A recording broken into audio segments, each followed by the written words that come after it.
마태복음 23장 15절 말씀을 저와 여러분들이 한 목소리로 읽겠습니다. 15절입니다. 화 있을진저 외식하는 서기관들과 바리새인들이여, 너희는 교인 한 사람을 얻기 위하여 바다와 육지를 두루 다니다가 생기면 너희보다 배나 더 지옥 자식이 되게 하는도다. 아멘. 먼저 갈 이유라는 제목으로 말씀을 드립니다. 여러분의 자녀들은 어떤 언어를 말합니까? 한국어죠, 당연히. 당연한 것은 아닌데 한국어를 말할 것 같습니다. 그런데 만약에 여러분의 자녀들이 어려서부터 중국에서 자랐다 그러면 무슨 언어를 말할 것 같습니까? 한국어가 아니라 중국어겠죠.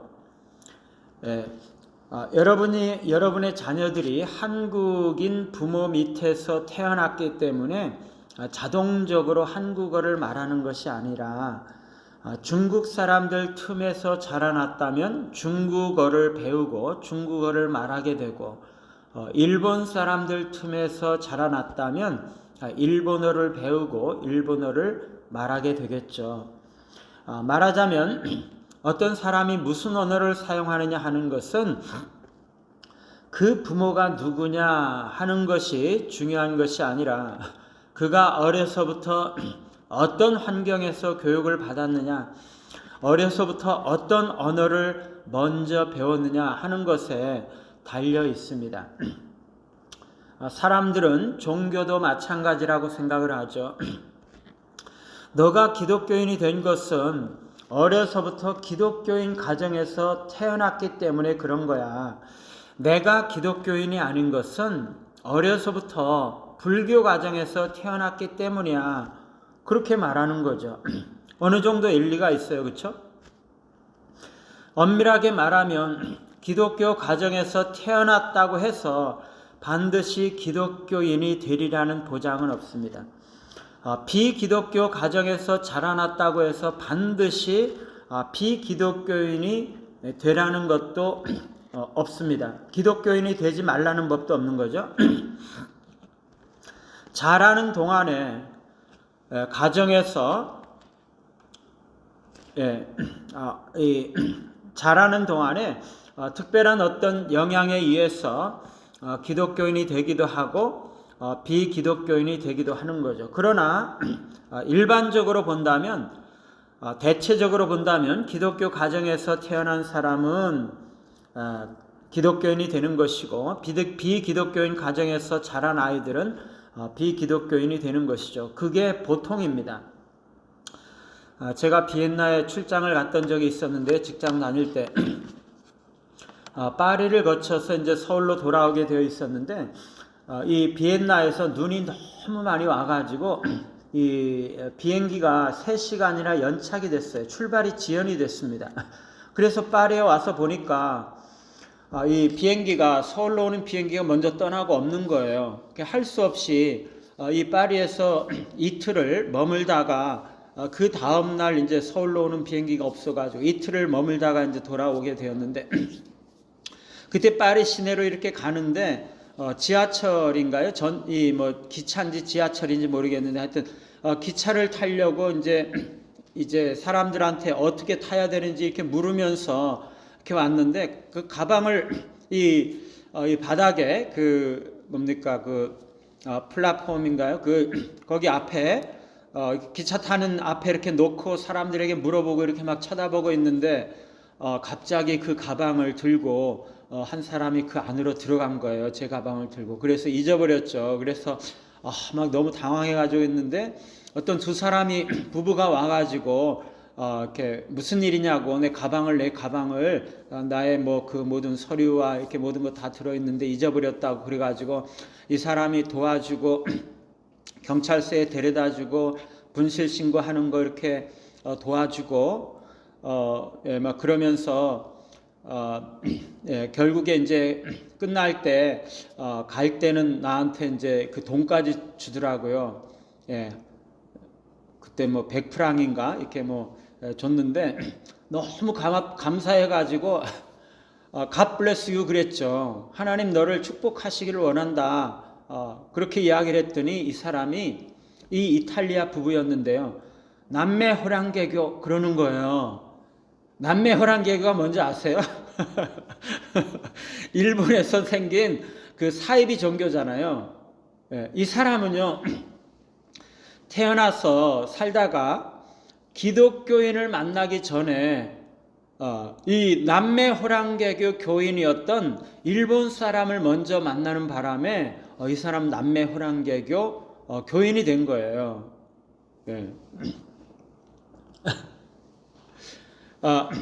그래서 그러고는 이제 나를 일본 사람이라고 생각을 하고 아주 친절하게 이제 도움을 줬죠. 돈까지 그렇게 도움을 받았던 적이 있습니다.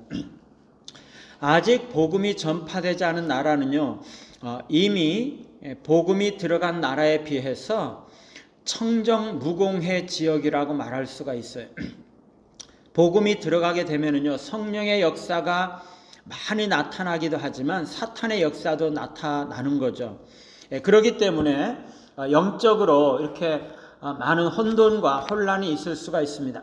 그러나 아직 복음이 들어가지 않은 나라는 비교적 순수한 거죠.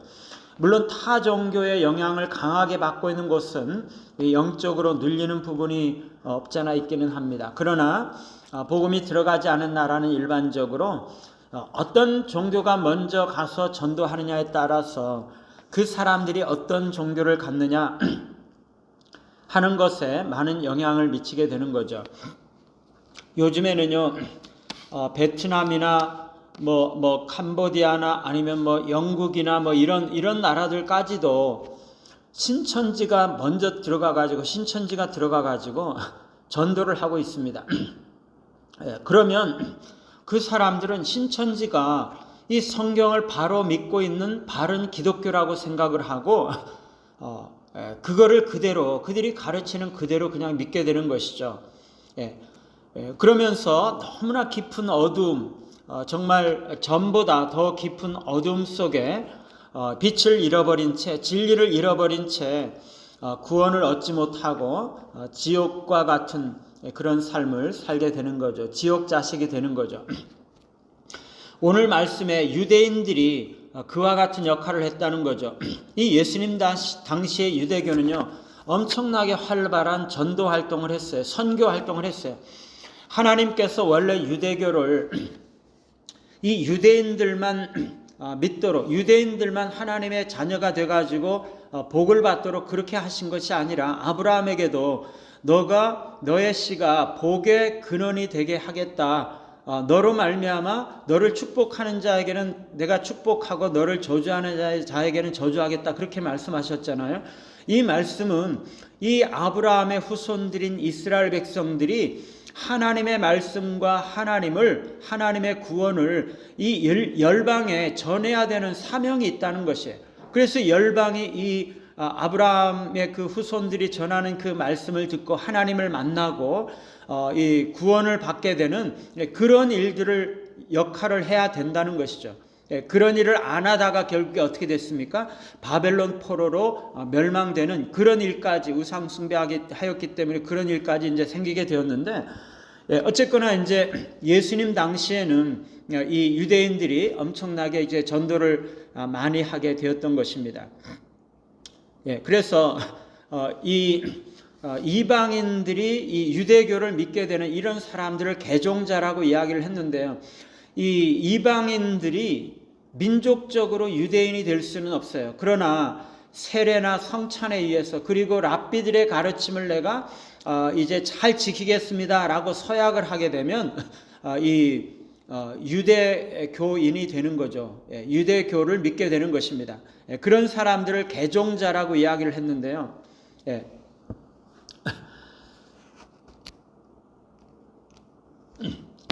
그런데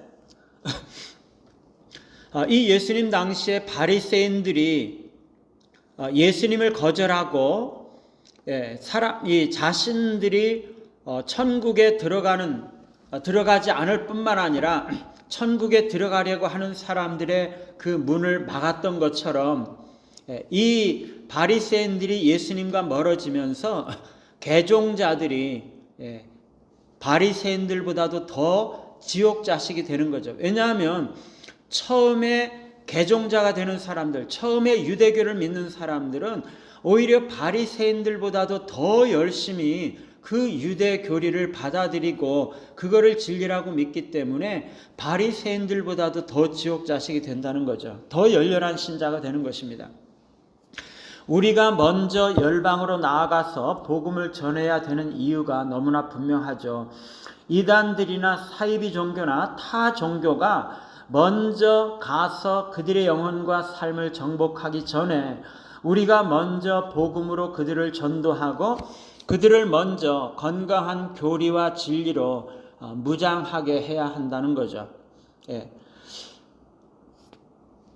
이단이나 사이비 종교가 먼저 열방의 국가에 도달하게 되면은요, 그들이 먼저 사람들의 영혼과 삶을 지배하게 되는 것입니다.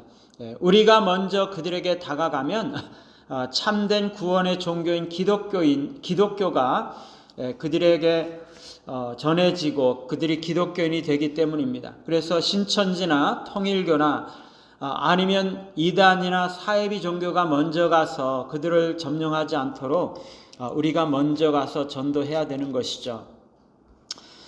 온 세상에 복음을 듣지 못해서 죽어가는 영혼들이 너무나 많은 것을 기억하시고 그들에게 복음을 가지고 달려가기도 하시고 또 가는 자들을 후원하기도 하시고 또 그들을 위해서 기도하기도 하심으로써 세계 복음화를 향한 주님의 사명을 감당하시는 우리 모든 사람들이 되시기를 간절히 바랍니다. 찬송가 508장입니다.